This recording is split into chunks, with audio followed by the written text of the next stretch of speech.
ಕೋಲಾರ ಮತ್ತು ಚಿಕ್ಕಬಳ್ಳಾಪುರ ಶಾಸಕರಿಗೆ ಸಚಿವ ಸ್ಥಾನ ಸಿಗದಿರಲು ಕಾರಣ ಅಂದರೆ ಮುನಿಯಪ್ಪ ಅಂತ ನೇರವಾಗಿ ಕಾಂಗ್ರೆಸ್ನ ಶಾಸಕರು ಆರೋಪ ಮಾಡಿದರು. ಕೆ.ಎಚ್. ಮುನಿಯಪ್ಪ ಅವರೇ ನಮಗೆ ಅಡ್ಡಗಾಲಾಗಿದ್ದರು, ಸಚಿವ ಸ್ಥಾನ ಸಿಗದಿರಲು ಅವರೇ ಕಾರಣ ಅಂತ ಹೇಳಿ ನೇರವಾಗಿ ಆರೋಪ ಮಾಡಿದಂಥ ವಿಚಾರಕ್ಕೆ ಸಂಬಂಧಪಟ್ಟಂತೆ ಇದೀಗ ಖುದ್ದು ಕೆ.ಎಚ್. ಮುನಿಯಪ್ಪ ಅವರೇ ತಿರುಗೇಟು ಕೊಟ್ಟಿದ್ದಾರೆ. ಸಚಿವ ಸ್ಥಾನದ ಬಗ್ಗೆ ಅವರು ನನ್ನ ಬಳಿ ಬಂದು ಕೇಳಿಲ್ಲ. ಒಂದು ವೇಳೆ ಕೇಳಿದರೆ ಹೈಕಮಾಂಡ್ ಬಳಿ ನಾನು ಮಾತನಾಡ್ತಾ ಇದ್ದೆ, CM ಬಳಿ, ಸಿದ್ದರಾಮಣ್ಣ ಬಳಿ, ಹರಿಪ್ರಸಾದ್ ಬಳಿ ಹೇಳಬಹುದಾಗಿತ್ತು. ಸೀನಿಯರ್ಸ್ ಕೆಲಸ ಮಾಡಿದ್ದಾರೆ, ಕೊಡಬೇಕು ಅಂತ ಒತ್ತಾಯ ಮಾಡ್ತಾ ಇದ್ದೆ. ಅವರ ಹತ್ತಿರ ಮಾತನಾಡ್ತೀನಿ ಅಂತ ಹೇಳಿ ಕೆ.ಎಚ್. ಮುನಿಯಪ್ಪ ಹೇಳಿಕೆ ಕೊಟ್ಟಿದ್ದಾರೆ.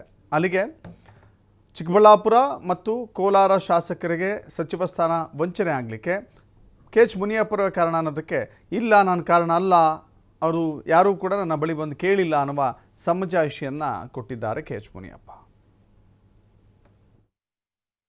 ಅವರು ನನ್ನ ಬಂದು ಕೇಳಿಲ್ಲ. ಒಂದು ವೇಳೆ ಕೇಳಿದ್ರೆ ನಾನು ಕೂಡ ಹೈಕಮಾಂಡಲ್ಲಿ ಮತ್ತು ಮುಖ್ಯಮಂತ್ರಿಗಳಿಗೆ, ಸಿದ್ದರಾಮಣ್ಣವ್ರಿಗೆ, ಹರಿಪ್ರಸಾದ್ ಅವ್ರಿಗೆ ಹೇಳ್ಬೋದಾಗಿತ್ತು. ಯಾಕೆ ಅವ್ರು ಹೇಳ್ತಾ ಇದ್ದಾರೆ ಗೊತ್ತಿಲ್ಲ. ಕೇಳಿದರೆ ನಂದು ಕರ್ತವ್ಯ ಇದೆ, ನಾನು ಅವನ್ನ ಕರ್ಕೊಂಡೋಗಿ ಇವರೆಲ್ಲ ಸೀನಿಯರ್ಸ್ ಇದ್ದಾರೆ, ಕೆಲಸ ಮಾಡಿದ್ದಾರೆ, ಕೊಡ್ಬೇಕನ್ನೋದನ್ನ ನಾನು ಒತ್ತಾಯ ಮಾಡೋದು ನನ್ನ ಜವಾಬ್ದಾರಿ ಇತ್ತು. ಅವರು ನನ್ನ ಬಂದು ಕೇಳಿಲ್ಲ. ಒಂದು ವೇಳೆ ಕೇಳಿದ್ರೆ ನಾನು ಕೂಡ ಹೈಕಮಾಂಡಲ್ಲಿ ಮತ್ತು ಮುಖ್ಯಮಂತ್ರಿಗಳಿಗೆ, ಸಿದ್ದರಾಮಣ್ಣವ್ರಿಗೆ, ಹರಿಪ್ರಸಾದ್ ಅವ್ರಿಗೆ ಹೇಳ್ಬೋದಾಗಿತ್ತು. ಯಾಕೆ ಅವ್ರು ಹೇಳ್ತಾ ಇದ್ದಾರೆ ಗೊತ್ತಿಲ್ಲ. ಕೇಳಿದರೆ ನಂದು ಕರ್ತವ್ಯ ಇದೆ, ನಾನು ಅವನ್ನ ಕರ್ಕೊಂಡೋಗಿ ಇವರೆಲ್ಲ ಸೀನಿಯರ್ಸ್ ಇದ್ದಾರೆ, ಕೆಲಸ ಮಾಡಿದ್ದಾರೆ, ಕೊಡ್ಬೇಕನ್ನೋದನ್ನ ನಾನು ಒತ್ತಾಯ ಮಾಡೋದು. ಅಸಮಾಧಾನದ ವಿಚಾರದಲ್ಲಿ ಬಂಗಾರಪೇಟೆ ನಾರಾಯಣಸ್ವಾಮಿ ಇವರ ವಿರುದ್ಧ ಬಹಿರಂಗವಾಗಿ ಹೇಳಿಕೆಯನ್ನು ಕೊಟ್ಟಿದ್ದರು. ಬಹಿರಂಗವಾಗಿ ಕೆ.ಎಚ್. ಮುನಿಯಪ್ಪ ಅವರೇ ನನಗೆ ಸಚಿವ ಸ್ಥಾನವನ್ನು ತಪ್ಪೋದಕ್ಕೆ ನೇರ ಕಾರಣ ಅಂತ ಹೇಳಿದರು. ಮಾತ್ರವಲ್ಲದೆ ಅವರು ನಮ್ಮ ಜಿಲ್ಲೆಯಿಂದ ಹೋಗಿದ್ದಾರೆ, ನಮ್ಮ ಜಿಲ್ಲೆಯಿಂದ ಅನೇಕ ಲಾಭಗಳನ್ನು ತೆಗೆದುಕೊಂಡಿದ್ದಾರೆ, ಈಗ ನಮ್ಮ ಜಿಲ್ಲೆಯಿಂದ ಹೊರ ಹೋಗಿದ್ದಾರೆ, ಅಂದರೆ ದೇವನಹಳ್ಳಿಗೆ ಬಂದು ಶಾಸಕರಾಗಿ ಸಚಿವರಾಗಿದ್ದಾರೆ ಅಂತ. ಜೊತೆಗೆ ರೂಪಕಲಾ ಶಶಿಧರ್ ಅವರಿಗೆ ನಾವು ಓಟ್ ಹಾಕಿಸ್ಬೇಕು, ಗೆಲ್ಲಿಸಬೇಕು, ನಾವು ಮಾತ್ರ ಅವರನ್ನು ಗೆಲ್ಲಿಸುವ ನಿಟ್ಟಿನಲ್ಲಿ ಬಹಳ ದೊಡ್ಡ ಪ್ರಯತ್ನವನ್ನು ಮಾಡಬೇಕು, ಅವರನ್ನು ಶಾಸನಸಭೆಗೆ ಕಳಿಸ್ಬೇಕು, ವಿಧಾನಸೌಧಕ್ಕೆ ಕಳಿಸ್ಬೇಕು. ಆದರೆ ನಮಗೆ ಮಾತ್ರ ಅವಕಾಶವನ್ನು ತಪ್ಪಿಸುವಲ್ಲಿ ಕೆ.ಎಚ್. ಮುನಿಯಪ್ಪ ಅವರ ಪಾತ್ರ ಬಹಳ ದೊಡ್ಡದಾಗಿದೆ ಅಂತ ಹೇಳಿ ನೇರವಾಗಿ ಬಂಗಾರಪೇಟೆ ನಾರಾಯಣಸ್ವಾಮಿ ಆರೋಪವನ್ನು ಮಾಡಿದರು. ಪರಸ್ಪರ ಆರೋಪ ಪ್ರತ್ಯಾರೋಪ ತೀವ್ರಗೊಳ್ತಿರುವಂಥ ಈ ಸಂದರ್ಭದಲ್ಲಿ ಕೆ.ಎಚ್. ಮುನಿಯಪ್ಪ ಹೇಳಿದ್ದಾರೆ, ನನ್ನ ಬಳಿ ಬಂದು ಕೇಳಬೇಕಾಗಿತ್ತು ಅಂತ ಹೇಳಿ. ನನ್ನ ಬಳಿ ಮಾತಾಡಿಲ್ಲ, ನನ್ನ ಜೊತೆ ಮಾತನಾಡಿದರೆ ನಾನು ಹೈಕಮಾಂಡ್ ನಾಯಕರ ಬಳಿ ಇವರನ್ನು ಕರೆದುಕೊಂಡು ಹೋಗ್ತಾ ಇದ್ದೆ, ಸಿದ್ದರಾಮಯ್ಯ ಅವರ ಬಳಿ ಕರೆದುಕೊಂಡು ಹೋಗ್ತಾ ಇದ್ದೆ, ಮಾತನಾಡ್ತಾ ಇದ್ದೆ, ಇವರಿಗೆ ಅವಕಾಶ ಕೊಡಿ ಅಂತ ನಾನು ಪ್ರತಿಪಾದನೆ ಮಾಡ್ತಾ ಇದ್ದೆ. ಇವರು ನನ್ನ ಬಳಿ ಬಂದು ಕೇಳಿಲ್ಲ, ಮಾತನಾಡಿಲ್ಲ.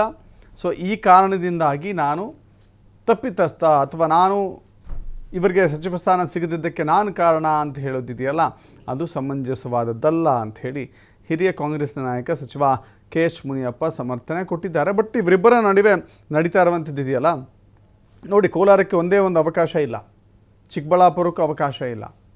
ಸೊ ಹೀಗಾಗಿ ಎರಡೂ ಜಿಲ್ಲೆಗಳಿಗೂ ಕೂಡ ನಾವು ಅವಕಾಶ ವಂಚಿತರಾಗಿದ್ದೇವೆ ಅಂದರೆ ಅದಕ್ಕೆ ಕಾರಣ ಅಂತ ಹೇಳಿ ಕೆ.ಎಚ್. ಮುನಿಯಪ್ಪ ಅವರ ಕಡೆ ಬಿಟ್ಟು ತೋರಿಸ್ತಾ ಇದ್ದಾರೆ. ಇದು ಎಲ್ಲಿಗೆ ಹೋಗಿ ನಿಲ್ಲುತ್ತೆ ನೋಡಬೇಕಾಗಿದೆ.